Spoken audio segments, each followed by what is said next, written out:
Je vais bien. 19h03. Pourquoi tout le monde est après moi? Ça m'énerve. Je suis juste un peu fatiguée. 19h05. Et les yeux bouffis, c'est sûrement des allergies. Dimanche 2 juillet, 10h21. Je dois, sans farce, avoir près de 200 messages non lus dans ma boîte de messagerie.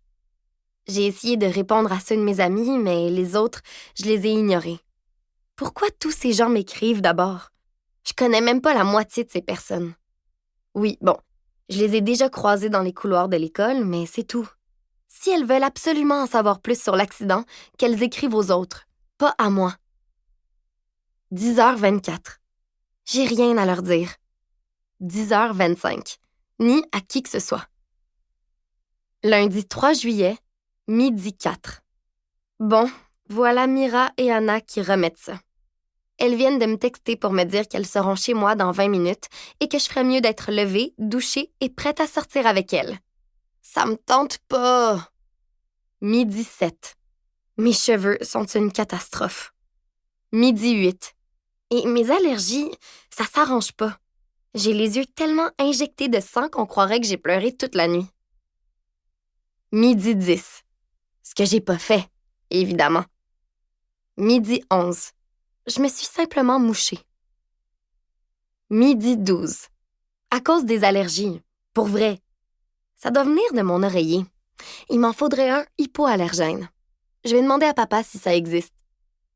Midi 25. Crime puff.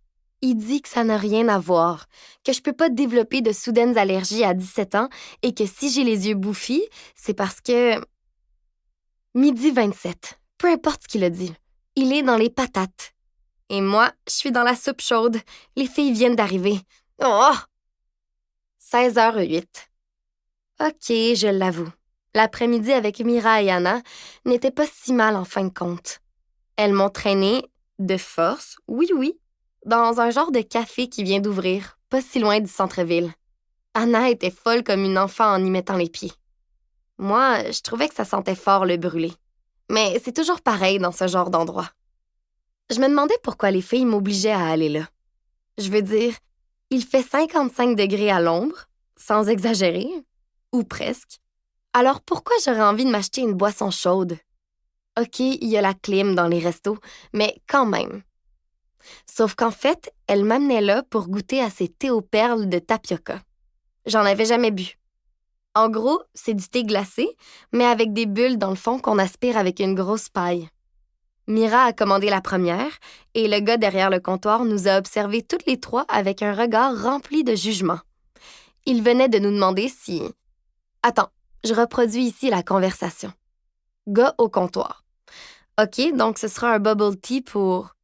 Mira, en lui coupant la parole. Non, un thé aux perles, s'il te... Gars au comptoir, en l'interrompant à son tour. C'est ce que j'ai dit, un bubble... Mira, en secouant la tête. Désolée, là, mais j'ai commandé en français. Alors, je veux un thé aux perles et non un bubble tea. Puis, je veux un extra chocolat dedans et de la crème fouettée sur le dessus. Et là, bien sûr, l'employé a retenu un premier soupir. Mais il a tout de même fait l'effort de reprendre sans trop que ça paraisse. Gars au comptoir. Quelle grandeur? Mira. Gars au comptoir. Montre-moi ton verre, ce sera plus simple. Mira, confuse. Mon verre? Je veux justement m'en commander un. J'ai pas apporté de verre. Je veux en acheter un. Et c'est exactement à ce moment que l'employé nous a toisés avant de pousser un long soupir. Ma cousine s'est un peu énervée, mais le gars l'a interrompu pour lui faire un sermon sur le fait que le plastique, c'était hyper polluant et que si dans 20 ans, toutes les tortues de la mer mouraient, ce serait notre faute. On l'a fixé, les yeux ronds, sans trop savoir comment réagir tellement il prenait. Pour continuer à écouter ce livre audio gratuitement, cliquez sur le lien dans la description et vous pourrez l'écouter en entier sans frais grâce à l'essai de 30 jours d'Audible.